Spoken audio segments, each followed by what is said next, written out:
모네는 눈만을 가진 사람이다. 그러나 얼마나 위대한 눈인가. 프랑스의 화가이자 모네의 친구이기도 했던 세잔이 한 이 말은 모네라는 화가를 가장 압축적으로 표현한 말이라고 할 수 있습니다. 자연을 사랑했던 소년 모네는 하루 4시간의 학교 생활도 지겨워 견디지 못하는 열등생이었습니다.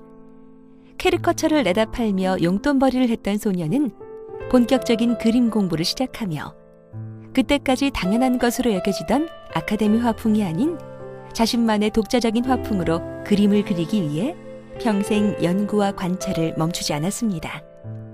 그러나 당시 화가들의 등용문이었던 살롱전에서는 번번이 퇴짜를 맞았고 살롱전의 권위에 도전하고자 뜻을 같이 했던 화가들과 함께 개최한 독자적인 전시회는 야유와 혹평 속에서 마치게 됩니다. 이 전시회에서 인상, 해돋이를 선보여 인상이라니 인상적이기는 하다라는 조롱을 들은 모네를 수장으로 한 화가들의 화풍은 인상주의란 말로 불리게 됩니다.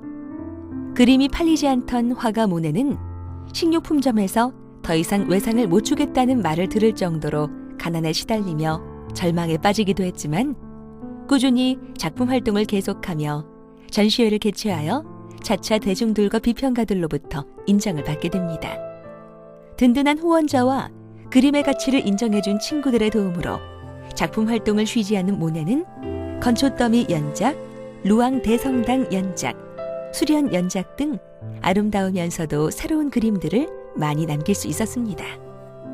모네의 그림은 여러모로 특별함을 지니고 있습니다.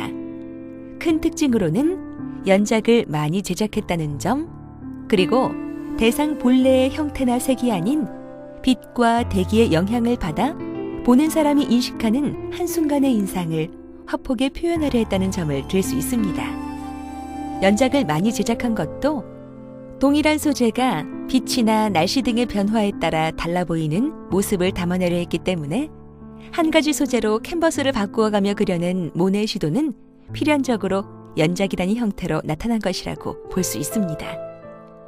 모네 이전의 화가들은 약간의 강조나 변형은 있을지언정 기본적으로 흰색 돌벽은 언제나 흰색으로 칠하고 건물은 건물 모양의 형태 그대로 캔버스에 옮겨져야 한다고 생각했지만 모네가 그린 흰색 벽은 석양에 물들어 분홍색으로 칠해지기도 하고 흐린 날씨에는 회색이나 갈색으로 칠해지기도 했으며 건물 형태도 강한 빛 아래에서는 마치 모래성이 바람에 흩어지는 것처럼 형태를 유지하지 않는 모습으로 표현하기도 했습니다. 이러한 모네의 화풍은 색채와 빛의 표현에 대한 진지한 탐구가 기반이 된 것으로 노년에 접어들어 시력을 거의 잃을 뻔했을 때에도 모네는 작품에 대한 열정을 결코 꺾는 일이 없었습니다. 성공에 안주하지 않고 끊임없이 새로운 도전을 시도한 모네의 노력이야말로 모네를 위대한 화가의 반열에 올려놓은 힘이라 할 수 있을 것입니다. 순간의 아름다움을 영원토록 남기고자 했던 모네. 그가 보여주는 빛과 색의 향연으로 여러분을 초대합니다.